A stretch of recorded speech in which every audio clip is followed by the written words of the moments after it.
اهلا بيكم سنة تالتة اعدادي، ومعانا النهاردة رابع فيديو في فيديوهات ازاي نحل الخريطة في الامتحان. وفي فيديو النهاردة هنتكلم عن خريطة قارة اوروبا، وهنشوف وهنعرف مع بعض ايه هي الحاجات اللي مطلوبة مننا لو قارة اوروبا جات لي في الامتحان. اقول لك يلا بينا نجيب قارة اوروبا ونشوف ايه اللي مطلوب مننا بالظبط.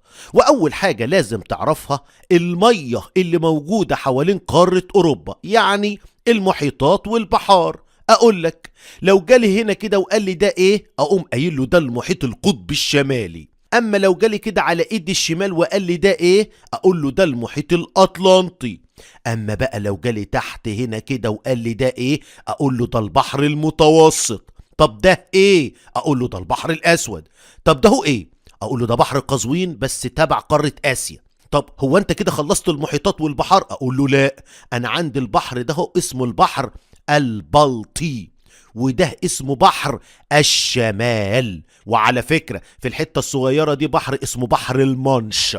يبقى انت كده عرفتني كل المية اللي موجودة حوالين قارة اوروبا. فوق المحيط القطبي الشمالي على ايدي الشمال المحيط الاطلنطي، تحت البحر المتوسط، وعندي هنا كده البحر الاسود، وكمان عندي بحر قزوين، وكمان عندي البحر البلطي وبحر الشمال. طيب بعد ما عرفنا المحيطات والبحار، عاوزني اعرف ايه تاني؟ اقول لك عندنا ده مضيق جبل طارق، وكمان عندنا مضيقين بين البحر الاسود وبين البحر المتوسط، واحد اسمه البوسفور واحد اسمه الدردنيل، بس دول مش بيتكرروا كتير في الامتحانات. طيب بعد كده عايزك تعرف اسماء الجزر التابعة لقارة اوروبا. اسماء الجزر، ايوه دي اسمها الجزر البريطانية، والجزيرة البعيدة هناك دي اسمها جزيرة ايسلندا. يبقى ايه اشهر الجزر التابعة لقارة اوروبا؟ اقول له الجزر البريطانية وجزيرة ايسلند. طيب بعد ما عرفنا الجزر، عايزني اعرف ايه تاني؟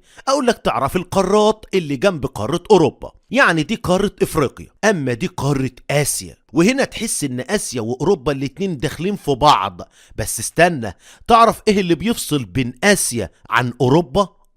جبال اسمها جبال اورال. يبقى يفصل قارة اسيا عن قارة اوروبا جبال اسمها جبال ايه؟ اورال. فلما يجي لي في الامتحان جبال بين اسيا وبين اوروبا، على طول اقول له دي جبال اورال. كده احنا عرفنا كل المحيطات والبحار والجزر والقارات اللي حوالين قارة اوروبا. عاوزني اعرف ايه تاني؟ اقول لك عاوزك تعرف دوائر العرض الرئيسية اللي بتعدي عندي في قارة اوروبا. طيب هو انت عندك كم دايرة عرض رئيسية بتعدي في قارة اوروبا؟ اقول لك واحدة هنا كده فوق اللي هي الدائرة القطبية الشمالية. يبقى دائرة العرض الرئيسية الوحيدة اللي بتعدي عندي في قارة اوروبا ايه؟ الدائرة القطبية الشمالية. طيب بعد ما عرفت دوائر العرض الرئيسية اللي هي دايرة واحدة الدائرة القطبية الشمالية، عاوزني اعرف ايه تاني؟ اقول لك بقى عاوزك تعرف الجبال والهضاب والانهار. جبال وهضاب وانهار، ايوه. طب هتكلمني عن كام جبل؟ اقول له هي جبال واحدة. طب كام هضبة؟ 2. طب كام نهر؟ 3. طيب بالنسبة للجبال، قال لك الجبال اللي عندك كلها اسمها جبال الألب، بس المشكلة ان اسمها بيتغير من مكان لمكان. فلو جالي هنا في النص وقال لي جبال ايه، اقول له جبال الألب. اما جبال الألب لو جابها لي في الحتة دي، هقول عليها جبال البرانس. جبال ايه؟ البرانس، ايوه، لانهم في شمال اسبانيا بيقولوا على جبال الألب جبال البرانس. اما جبال الألب لو جابها لي في الحتة دي، فهقول عليها جبال الألب الدينارية. يبقى احنا في قارة اوروبا بنتكلم عن جبال ايه؟ جبال الألب بس، ولكن جبال الألب بيتغير اسمها من مكان لمكان. لو جات لي في نص القارة كده على طول اقول له جبال الألب، اما لو جابها لي هنا في الحتة دي اقول عليها جبال البرانس. اما لو جابها لي في الحتة دي اللي احنا بنقول عليها شبه جزيرة البلقان، فبنقول على جبال الألب جبال الألب الدينارية. طيب كده احنا خلصنا كلامنا عن الجبال. انت بتقول لي عندك 2 من الهضاب. فين الهضاب دي؟ اقول لك هنا كده هضبة اسمها هضبة الميزيتا. هضبة الميزيتا، ايوه، ودي في معظم دولة اسبانيا. وعندي فوق هنا شوية كده هضبة فرنسا الوسطى. هضبة فرنسا الوسطى يبقى لما نيجي نتكلم عن الهضاب هنتكلم عن كام هضبة؟ 2، هضبة الميزيتا وهضبة فرنسا الوسطى. وعلى فكرة في نهر بيمشي على هضبة فرنسا الوسطى بيقطعها اسمه نهر السين، وبيرمي المية بتاعته في بحر اسمه بحر المانش. يبقى انا عندي فوق هضبة فرنسا الوسطى نهر اسمه نهر السين بيرمي المية بتاعته في بحر المانش، يعني المصب بتاعه في بحر المانش. وعندي هضبة تحت في معظم دولة اسبانيا اسمها هضبة الميزيتا. طيب يبقى احنا كده اتكلمنا عن الجبال والهضاب. يلا كلمني بقى عن الانهار. انت عندك كم نهر؟ بتقول لي 3. ايه هم ال3؟ اقول لك ده هو اطول نهر في اوروبا اسمه نهر الفولجا. ونهر الفولجا ده بيجيب المية بتاعته وبيرميها في بحر قزوين. بحر قزوين هو مش بحر قزوين تبع اسيا؟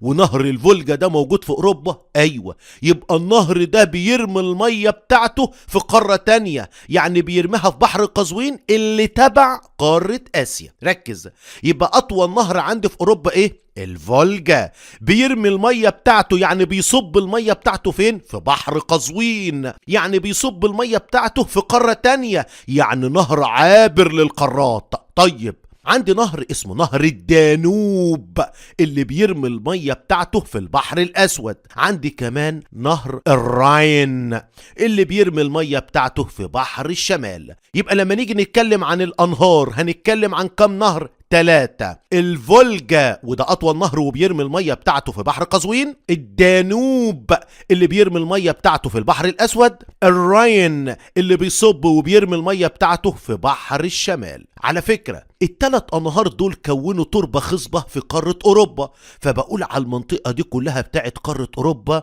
السهل الأوروبي العظيم. السهل الأوروبي العظيم، أيوة، دي عبارة عن تربة خصبة كونتها الأنهار وصالحة للزراعة وبيتركز فيها السكان بشكل كبير جدا جدا. طيب كده احنا اتكلمنا عن الجبال والهضاب والأنهار، وعرفنا ان الجبال عند جبال الألب اللي بيتغير اسمها من مكان لمكان، ساعات بقول عليها جبال البرانس في شمال أسبانيا، أما في شبه جزيرة البلقان بقول عليها جبال الألب الدينارية.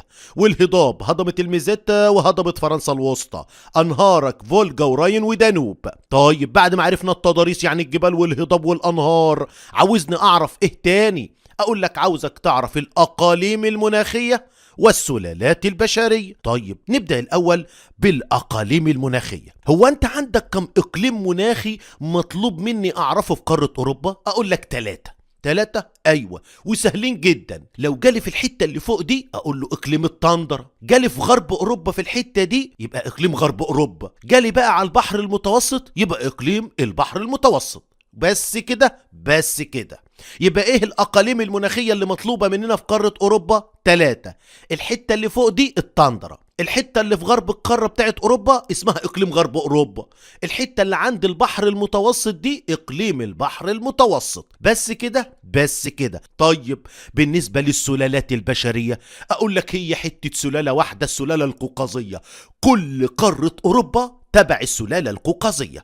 يبقى لو جاب لي سلالة في قارة أوروبا هي ما فيش إلا القوقازية، هيجي يشخبط لي على القارة كلها، أو يجي يحط لي الرقم في أي حتة على طول أقول له السلالة القوقازية. يبقى في الأقاليم المناخية عندك 3، أما في السلالات البشرية هي سلالة واحدة، السلالة القوقازية. ودي كل البيانات اللي مطلوبة مننا في قارة أوروبا. طب ما تيجي يلا نقولهم تاني على السريع. أقول لك أول حاجة اللي فوق ده المحيط القطبي الشمالي، وده المحيط الأطلنطي، وده البحر المتوسط، وده البحر الأسود، وده بحر قزوين، وده البحر البلطي، وده بحر الشمال، ودي الجزر البريطانية، ودي جزيرة ايه؟ ايسلندا. طيب بالنسبة لدوائر العرض الرئيسية اقول له الدائرة اللي فوق دي الدائرة القطبية الشمالية. طب بالنسبة للجبال والهضاب والأنهار أقول له هنا دي جبال الألب، هنا هسميها جبال البرانس، وهنا هقول عليها جبال الألب الدينارية.